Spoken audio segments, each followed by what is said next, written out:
Hola a todos, soy Inmaculada Soto, hematóloga del Hospital Universitario Central de Asturias. Os voy a presentar los datos que me parecieron más relevantes acerca de la enfermedad de von Willebrand en 2024 y del impacto de las coagulopatías en las mujeres dentro del pasado Congreso de la Federación Mundial de Hemofilia que tuvo lugar en Madrid entre los días 22 y 24 de abril. Empezaré por el segundo tema, por el impacto que tuvo realmente durante todo el Congreso, de forma que todos los días del Congreso, incluso el día previo, hubo alguna actividad relacionada con este problema de las coagulopatías en la mujer.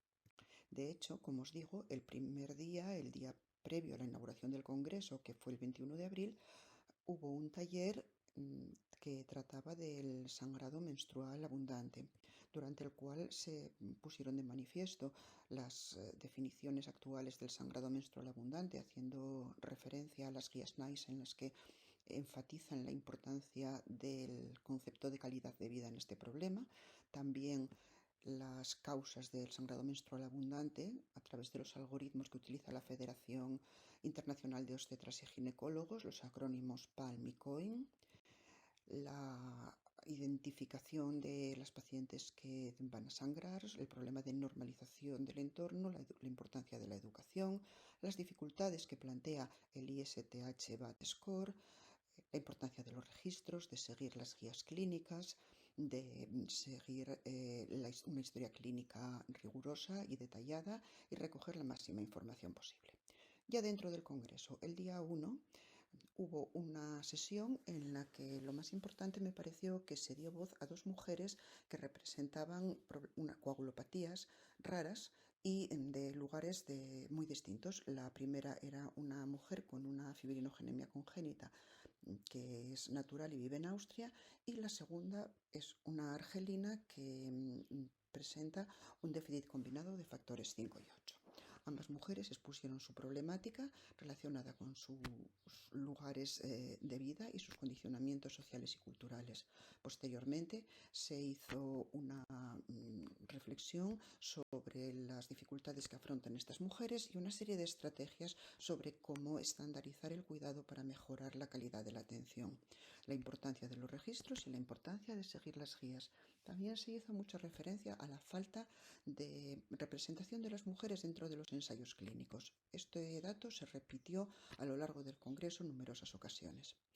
El mismo día tuvimos otra sesión en la que se habló de la salud y la investigación en las mujeres y las niñas.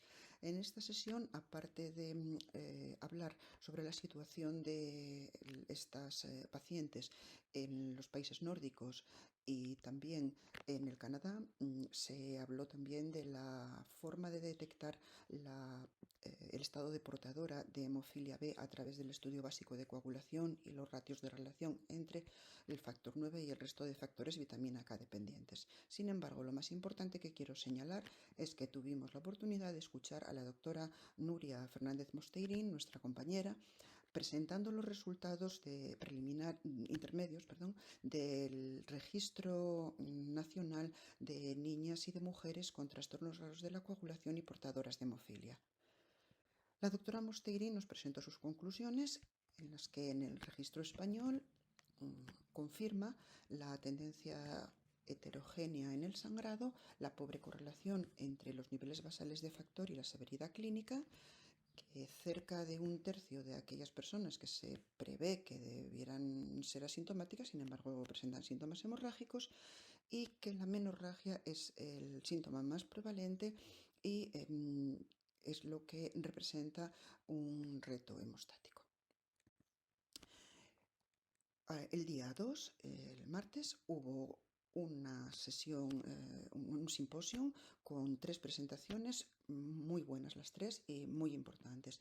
La primera se trataba de la nueva clasificación de las portadoras de hemofilia y cómo adaptar nuestras pautas de atención. La segunda, el impacto de las innovaciones terapéuticas en las niñas y mujeres con hemofilia. Y la tercera trataba del sangrado menstrual abundante. Con respecto a la nueva clasificación de las mujeres portadoras de hemofilia, el punto principal está en que las que tienen niveles superiores a 40 unidades de cilitro de factor se diferencian entre las que sangran, que se consideran sintomáticas, y las que no lo hacen, que se consideran asintomáticas. ¿Y cuántas mujeres se calcula que están afectadas? Pues en relación con que 2,77 serían por cada mujeres por cada varón afecto, calculan en torno a 900.000 mujeres en el mundo. Estas mujeres sufren niveles inferiores de factor que las que no tienen genotipo de hemofilia y experimentan sangrados a nivel del aparato reproductor, a nivel de mucosas, de piel y también del aparato locomotor, al igual que las contrapartidas masculinas, caracterizándose por una pobre correlación con los niveles, de forma que en torno a un 25% aún sangran, aun con niveles superiores a 50 unidades de cilitro. Niveles bajos, sangrado excesivo, diagnóstico retrasado conducen a estar infratratadas y a una pobre reales.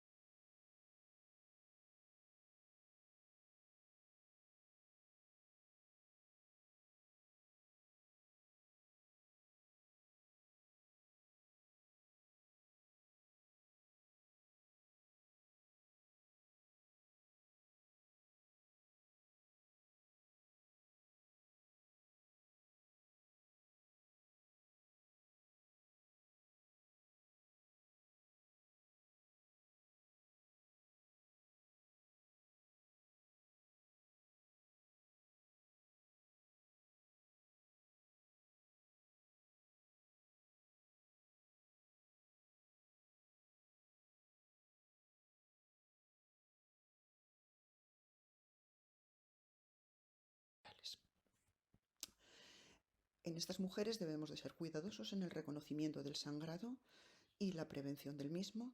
En la investigación se debe de ser inclusivo y focalizado en los problemas que afectan a las mujeres, y se debe tener en cuenta esto desde el punto de vista de los derechos de estas pacientes en los sistemas de salud y en el acceso a los tratamientos, a los centros de tratamiento y a otros recursos.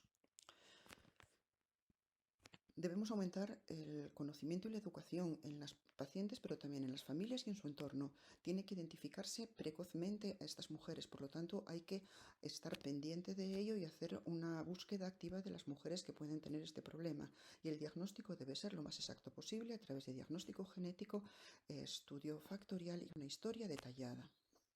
Posteriormente, el doctor Cedric Hermans habló de las innovaciones terapéuticas en estas pacientes y pasó por una serie de puntos. El primero lo llamó la revolución femenina, en el que enfatiza la importancia de hacer una búsqueda sistemática, identificación sistemática de estas pacientes, de recoger adecuadamente los síntomas hemorrágicos, que accedan a los tratamientos apropiados y que se mejore el conocimiento del impacto de la hemofilia en estas mujeres, tanto en ellas mismas como en su comunidad.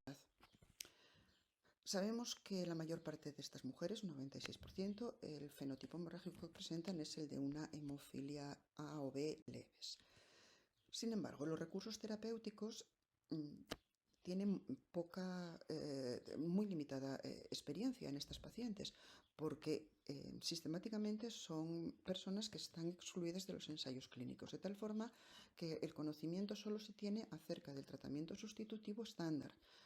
En gran medida desconocemos bastante del tratamiento de vida media extendida y en cuanto al tratamiento no sustitutivo, poco acerca de micizumab y nada acerca de las terapias rebalanceadoras o de la terapia génica.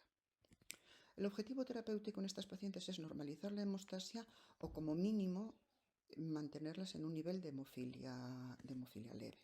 Para ello se dispone de todo el arsenal terapéutico que tenemos a disposición y además no perder de vista el DDVP, el ácido tranexámico y los tratamientos hormonales.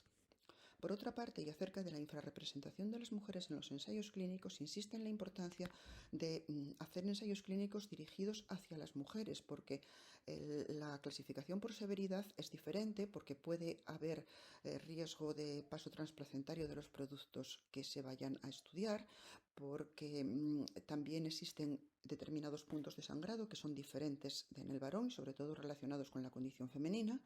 también por la fluctuación de los niveles del factor deficitario en los distintos periodos de la vida de la mujer, por la farmacocinética y la farmacodinámica que pueden ser distintas, y en último lugar por los condicionamientos socioculturales que tienen las mujeres portadoras de hemofilia o afectas de hemofilia. Concluye que son personas que están infradiagnosticadas, infrarregistradas, aunque es una situación que está en mejoría. Sabemos que son mujeres, como he dicho, en el rango leve de la enfermedad, y que sus sangrados, el fenotipo de sus sangrados tiene que ver con su género. La experiencia de los tratamientos nuevos muy limitada, el acceso a los nuevos tratamientos, por lo tanto, también muy limitado, puesto que están excluidas de la mayoría de ensayos clínicos. Se necesitan ensayos clínicos específicos para ellas, y las modalidades de tratamiento tienen que tender a normalizar la coagulación.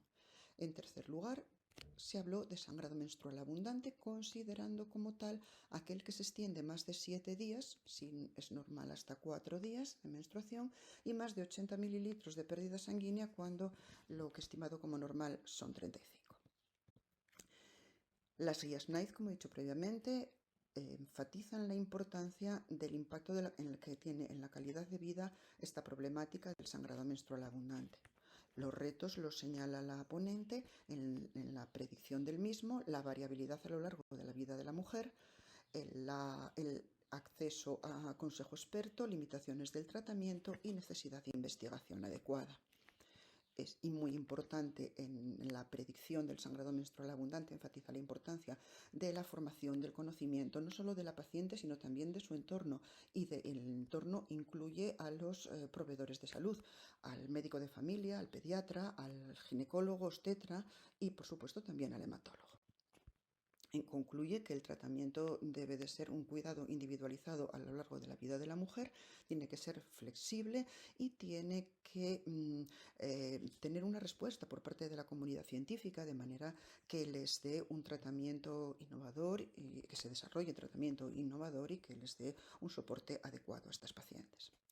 Por último, esta diapositiva no estuvo en esta sesión, pero quería comentaros porque me parece muy importante, es muy significativo que las mujeres tardan de media 10 años más en diagnosticarse que los hombres de la condición de hemofilia.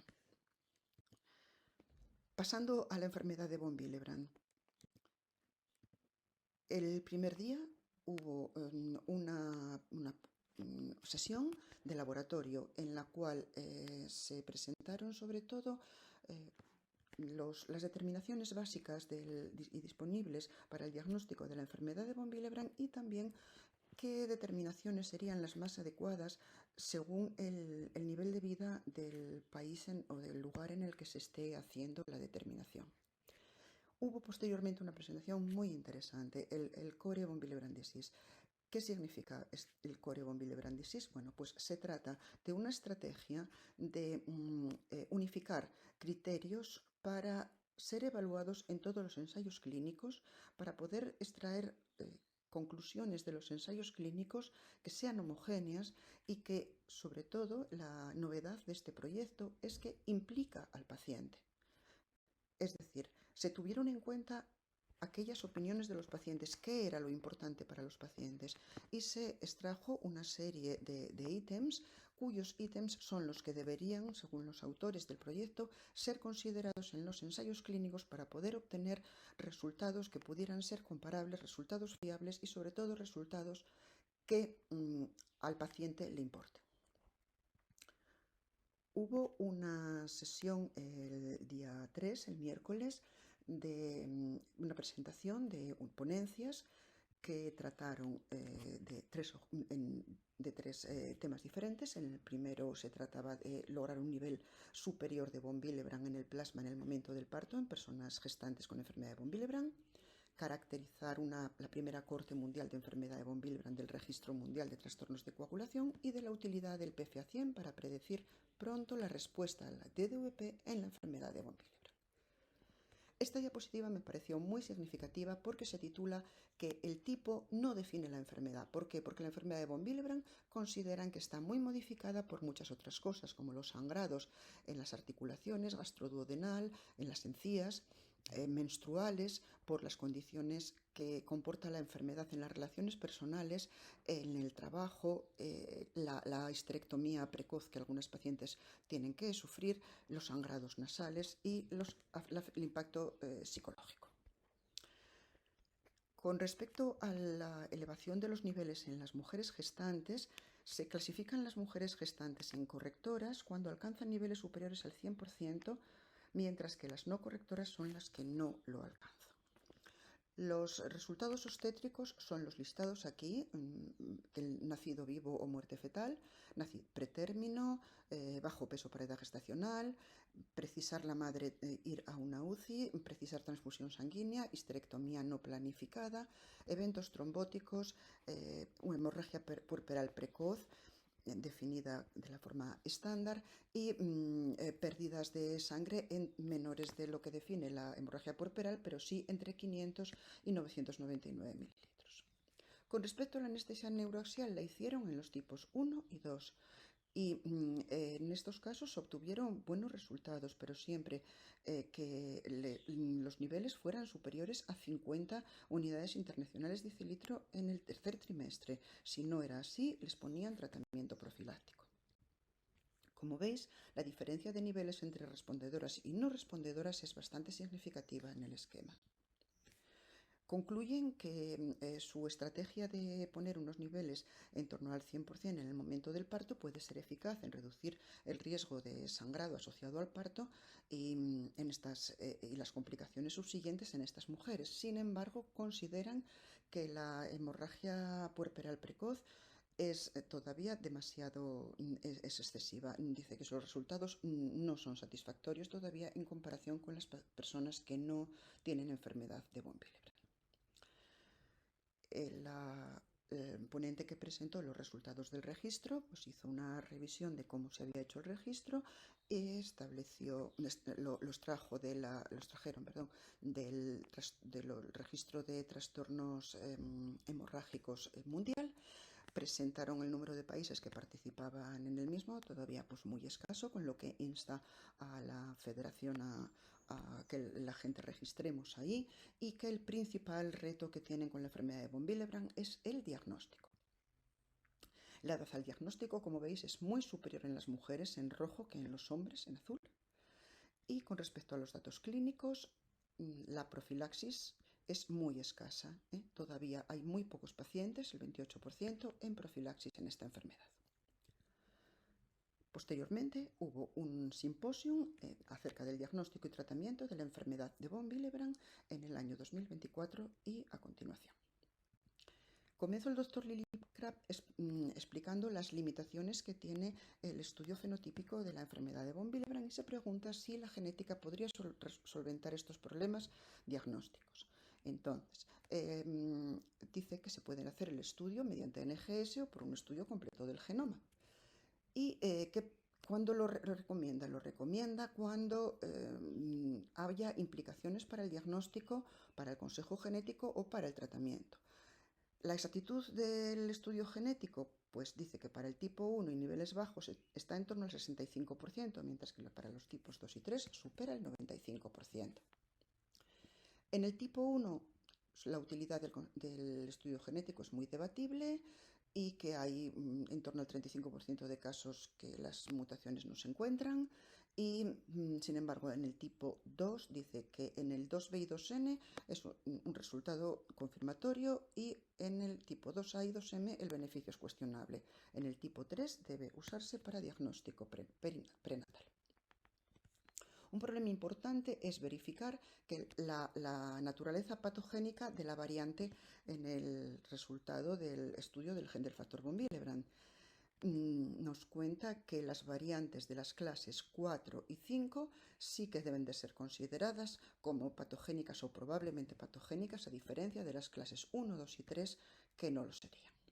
Por otra parte, hay que tener en consideración los muchos modificadores genéticos que influyen en los niveles de factor von Willebrand.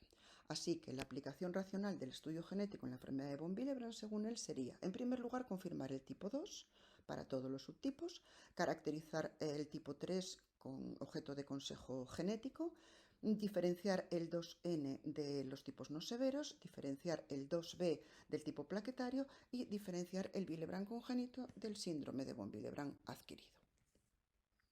Con respecto a la terapia génica, está muy en preliminar y nos comenta que sería factible con lentivirus y más bien con una dispensación no viral y con terapias basadas en RNA silenciadores. Acerca de las nuevas opciones terapéuticas para la enfermedad de von Willebrand, Paula James comentó acerca de la seguridad y eficacia del factor von Willebrand recombinante, nos comentó los buenos resultados que en el tipo 3 estaba obteniendo emicizumab,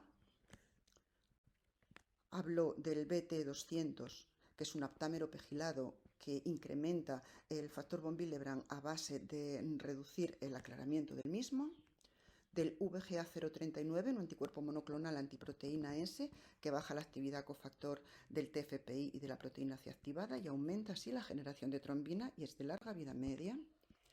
HBM001, un anticuerpo biespecífico que une y acumula el 7 activado y promueve la activación del 10 y la trombina.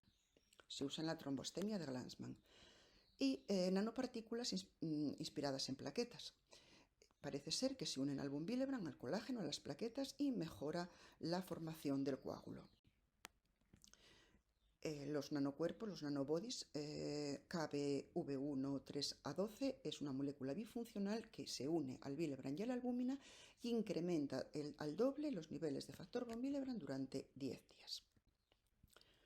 Considera que en los ensayos clínicos el ABR no es útil en la enfermedad de von Willebrand y se remite a lo que se ha comentado antes de los endpoints que se tratan en el Core von Willebrand disease. Con respecto, por último, ya a los procedimientos intervencionistas en la enfermedad de von Willebrand, nos dice, tened en cuenta que entre el 35 y el 40% de personas con enfermedad de von Willebrand necesitan tratamiento, necesitan reintervención o transfusión sanguínea en los procedimientos intervencionistas. En su exposición se basa en las guías de 2021 y también en el manejo quirúrgico publicado en Blood Advance en 2022. Es necesario en cirugía menor incrementar los niveles por encima del 50% o mínimo el 50% con DDVP o concentrado de factor y ácido tranexámico. Nos dice que se podría usar el tranexámico solo con cualquier intervención en pacientes con tipo 1 si su actividad basal de factor von Willebrand es superior a 30 unidades internacionales por decilitro y su tendencia hemorrágica leve. En cuanto a la cirugía mayor, como mínimo 50, pero no nos podemos parar en 50. Y la duración del tratamiento variará según el tipo de la cirugía y según el fenotipo hemorrágico del paciente. Aunque esta diapositiva se ve mal, os comento que tanto en cirugía mayor como en cirugía menor habría que tener en cuenta la asociación de ácido tranexámico. En la cirugía menor podríamos utilizar, en el tipo 1 podríamos utilizar desmopresina, y en el tipo 2 podríamos utilizar desmopresina o concentrados de factor. En el tipo 3 tendremos que utilizar siempre concentrados de 8 factor von Willebrand. Por ejemplo, para una cirugía menor como una extracción dental podrían utilizarse 25 unidades por kilo con un nivel pico por encima de 50 durante un día. Para una cirugía menor de otro tipo, entre 30 y 60 con un pico superior a 80 y un nivel valle mayor de 50, 3-5 días, y para una cirugía mayor entre 50 y 60 unidades, con un pico de 100, con un valle por encima de 50, por encima de 50 de los días 4 a 6 y por encima de 30 de los días 7 a 10, y la duración tiene que estar entre 7 y 10 días de tratamiento. Termina comentándonos la importancia que se está dando cada vez más a hacer un tratamiento perioperatorio, un seguimiento perioperatorio de las infusiones de factor von Willebrand guiados por farmacocinética. Y con respecto al tipo de concentrado dice que todos funcionan bien, que hay que tener mucho conocimiento del nivel de 8 y de Willebrand, del ratio del concentrado, procurando no subir en exceso los niveles de 8. Y que el 8 pues no siempre se necesita, siempre que el nivel basal de factor 8 sea superior a 40 unidades decilitro. Y en este sentido dice que él prefiere los factores de von Willebrand puros para evitar los niveles de 8, sobre todo en los pacientes mayores, en pacientes con cáncer, obesidad y trombosis previa, o sea, con factores de riesgo cardiovascular. Y con relación a aquellos pacientes con enfermedad de von Willebrand tipo 1 cuyos niveles se elevan con la edad, dicen que no podemos obviar que si el paciente sangra, a pesar de que el nivel de von Willebrand haya subido, si sangra va a seguir sangrando y hay que tenerlo en cuenta y tratarlo adecuadamente en ese sentido. Hay que darles tranexámico, ser muy cuidadosos con el DDVP por los problemas cardiovasculares y evitar niveles por encima de 150, de 8 y de von Willebrand para evitar la trombosis. ¿Se necesita tromboprofilaxis? Se considera que la incidencia en pacientes con enfermedad de von Willebrand en la fase perioperatoria con niveles altos de Willebrand y 8 se encuentra en torno al 4%. Hay que intentar prevenir esos niveles una vez más, no subir 150 unidades internacionales por decilitro, y en cirugía mayor y en pacientes que tengan factores de riesgo adicional, pues se podría hacer tromboprofilaxis siempre suspendiéndola en el momento en que el tratamiento sustitutivo se pare. Y por último, hay que definir un plan individualizado para cada paciente, en función de los niveles que deseemos, de la duración del tratamiento, del tipo de cirugía, discutido con el cirujano y el anestesista, si aportar el tranexámico, tener las medidas de hemostasia local siempre que sean posibles, no usar drogas que interfieran en la hemostasia, dar tromboprofilaxis si está indicada y discutir el plan con el paciente. Y